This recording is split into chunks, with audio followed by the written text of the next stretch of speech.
Hello friends, नमस्कार। दीप books में आपका स्वागत है। फ्रेंड्स, आज हम लोग देखेंगे निधि पटेल एसडीएम, जिनकी 2000 यूपीपीसीएस 2022 में 15वीं रैंक आई है। एक कॉपी मैं आपको दिखा चुका हूं और ये जीएस की दूसरी कॉपी है। और फ्रेंड्स, एक कॉपी और इनकी है जो क्या कहते हैं ऑप्शनल सब्जेक्ट की है, तो वो भी मैं डाल दूंगा। वो आप देखना चाहें तो देख सकते हैं। ठीक है, चलिए आइए देखते हैं दूसरी कॉपी कैसी लिखी है। तैयारी अच्छी है परंतु उदाहरणों का अभाव है, इस पर अवश्य ध्यान दें। ठीक है, चलिए पहला क्वेश्चन देखते हैं। राज्य के नीति निर्देशक तत्व परिवर्तनीय न होते हुए भी देश के शासन में मूलभूत हैं, चर्चा कीजिए। भारतीय संविधान के भाग 4 में अनुच्छेद 36 से 51 तक नीति निर्देशक तत्वों का विस्तृत वर्णन है। नीति निर्देशक तत्वों को लागू करने संबंधी कोई भी अपील न्यायपालिका में नहीं की जा सकती, अर्थात वे प्रवर्तनीय नहीं है, परंतु राज्य द्वारा नीति निर्माण में इनके संदर्भों को दृष्टिगत रखना अनिवार्य है। देश के शासन में मूलभूत केशवानंद भारती बाद 1973 में मूल अधिकारों तथा नीति निर्देशक तत्वों के मध्य समन्वय को मूलभूत ढांचे का अंग बताया गया है। फ्रेंड्स, अगर आप ये कॉपी देख रहे हैं तो प्लीज़ कमेंट करके बताइए कि ये इन्होंने कॉपी कैसी लगी और आपके अकॉर्डिंग कैसी है। ठीक है, पहली कॉपी आपने देखी होगी, दूसरी भी देख लीजिए। इसी क्रम में समय समय पर नीति निर्देशक तत्वों में निहित मूल्यों के आधार पर विभिन्न कानून बनाकर उनका परिवर्तन सुनिश्चित किया गया है। जैसे देख लीजिए, श्रम संहिता में सुधार, जैसे 39 घ अनुच्छेद 43, खाद्य सुरक्षा अधिनियम 1947, पर्यावरण अधिनियम 48 का, भारतीय विदेशी नीति का आधार अनुच्छेद। फ्रेंड्स, देखिए कितने अच्छे क्वेश्चन हैं, आप इन्हीं को ही देख के लिख सकते हैं, आप घर पर प्रैक्टिस कर सकते हैं। अगर आप प्रीलिम्स 2024 में देना चाहते हैं तो अभी से ही प्रैक्टिस करना स्टार्ट कर दीजिए। कृषि में डिजिटलीकरण, पशुपालन विकास हेतु प्रौद्योगिकी, वर्तमान में समान नागरिक संहिता को लागू करने की चर्चा, जो भी आपको आता है आप वो लिख सकते हैं उस क्वेश्चन में। अतः यह कह सकते हैं कि नीति निर्देशक तत्व प्रवृत्ति न होते हुए भी शासन प्रशासन में पर्याप्त तौर पर मूलभूत आधार के रूप में हैं। कॉपी चेक की है, उन्होंने क्या लिखा है कि अन्य महत्वपूर्ण उपयोग पॉइंट मॉडल उत्तर देख सकते हैं, मतलब और भी देख सकते हैं।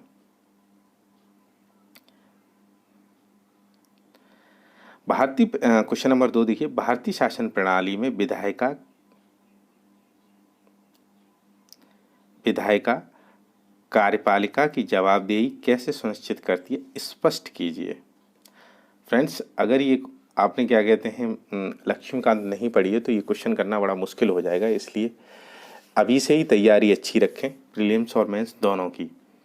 भारतीय संविधान में संसदीय प्रणाली का प्रावधान है जिसमें कार्यपालिका विधायिका में से चुनी जाती है और दोनों अंगों में सामंजस्य सुनिश्चित किया गया है, परंतु कार्यपालिका तानाशाही निरंकुशता जैसी प्रवृत्ति ग्रहण न कर ले। इस संदर्भ में विधायिका के प्रति कार्यपालिका की जवाबदेही सुनिश्चित की गई है। विधायिका निम्न प्रकार से कार्यपालिका की जवाबदेही सुनिश्चित करती है। ठीक है, पर्याप्त वाद विवाद चर्चा, निंदा प्रस्ताव, अविश्वास प्रस्ताव, ध्यान आकर्षण एवं स्थगन प्रस्ताव,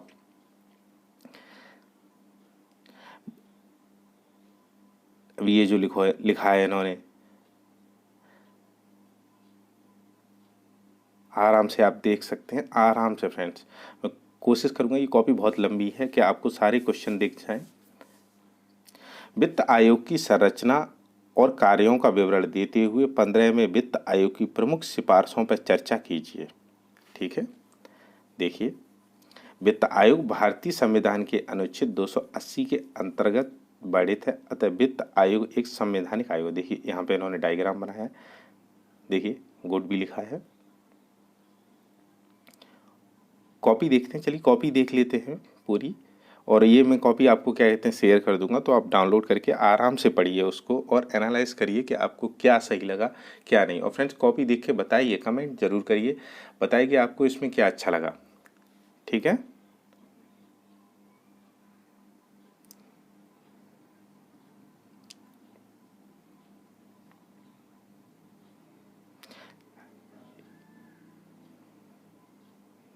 देखिए डायग्राम बने हैं।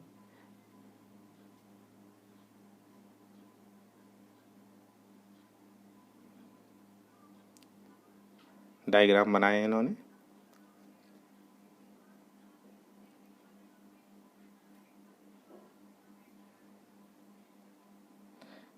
फ्रेंड्स ये क्वेश्चन आप घर पे भी प्रैक्टिस कर सकते हैं, बहुत अच्छे क्वेश्चन हैं, आप घर पे भी प्रैक्टिस करिए इनकी।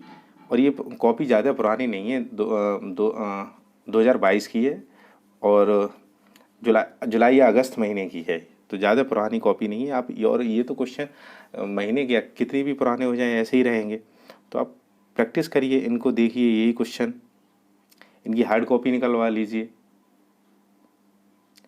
देखिए यहाँ पे भी डायग्राम बनाया है।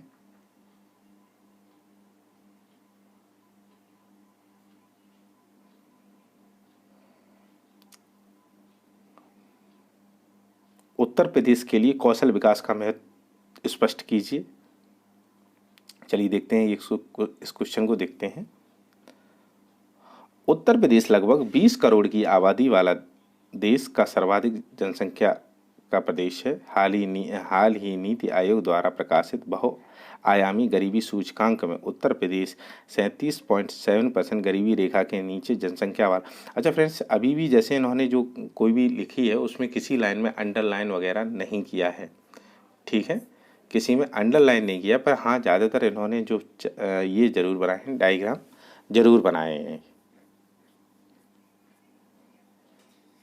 यह आंकड़ा गरीबी दूर करने के उपाय के रूप में कौशल विकास की महत्ता को उजागर करता है। कौशल विकास द्वारा आर्थिक और सामाजिक विकास सुनिश्चित किया जा सकता है। अब देखिए आप ऐसे ही लिखना है, आपको ऐसे ही डायग्राम बनाने की कोशिश करिए, घर पे क्वेश्चन लिखिए आराम से बैठ के। देखिए अनेक पहलों के बावजूद उत्तर प्रदेश में कुपोषण निरंतर चिंता का एक विषय बना हुआ है, कारण बताइए। तो आपको क्या कहते हैं, फैक्ट भी याद होने चाहिए। जैसे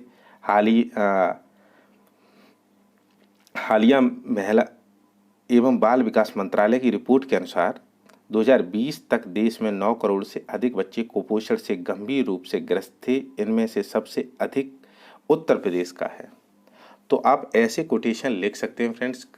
तो कुछ फैक्ट हैं वो आपको रटने पड़ेंगे, तो वो आप रटिए उनको और ऐसे ही लिखने की कोशिश करिए। देखिए फ्रेंड्स कॉपी में बहुत लिखा जाता है, तो थोड़ा आपको लिखने की प्रैक्टिस तो करनी पड़ेगी। अब जैसे कुछ इसमें देखिए इन्होंने ये चीज़ें 1 2 3 करके या एरो करके कैसे भी लिख सकते हैं, लिखा बहुत है, बहुत ही लिखा है इन्होंने, और रैंक भी इसलिए 15वीं में आई है, लिखा बहुत है। देखिए आप ऐसे लिख सकते हैं, ऐसे क्वेश्चन स्टार्ट कर सकते हैं, ये बहुत अच्छा होता है।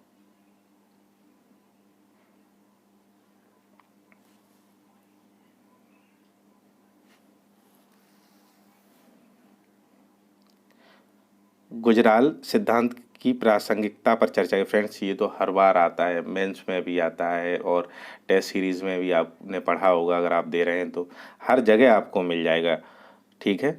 तो एक बार अच्छी तरह पढ़ लीजिए और इसकी भी प्रैक्टिस करिए। देखिए कितना अच्छा लिखा है, सिद्धांत की विशेषताएं।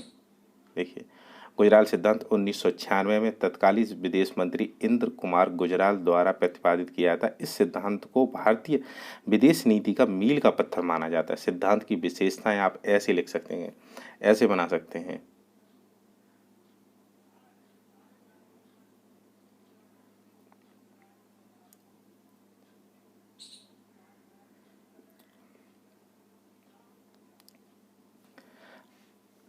फ्रेंड्स ये क्वेश्चन बहुत अच्छे हैं, आप घर पे भी आराम से बैठ के लिखिए इनको, तभी आएंगे प्रैक्टिस में। लिखने से ही सही आएंगे क्वेश्चन, अदरवाइज आप लिख नहीं सकते।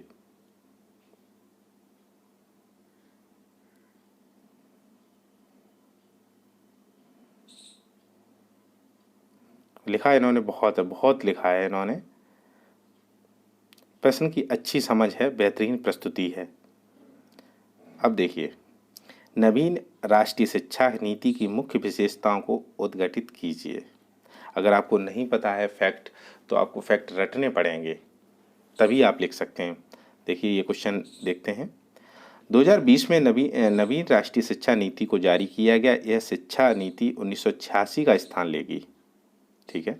इस नीति में शारीरिक शिक्षा, भाषाई विविधता, संरक्षण, पाठ्यक्रम एवं मूल्यांकन सुधार, साथ ही उच्च शिक्षा से संबंधित प्रावधानों को शामिल कर बहुआयामी स्वरूप प्रदान किया गया है। मुख्य विशेषता फ्रेंड्स देखिए, हिंदी मीडियम वालों के लिए है कि जैसे हलंत और अंग बिंदी और जो बिंदी लगाई जाती है वो जरूर लगाते रहिए।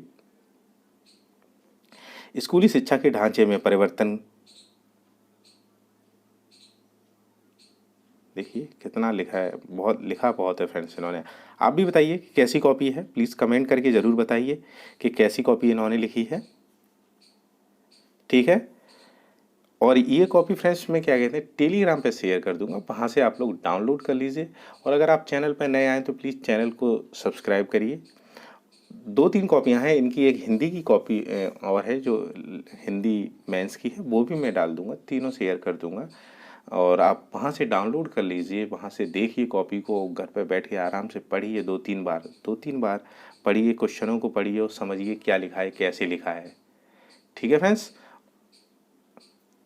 वीडियो देखने धन्यवाद। Thank you so much.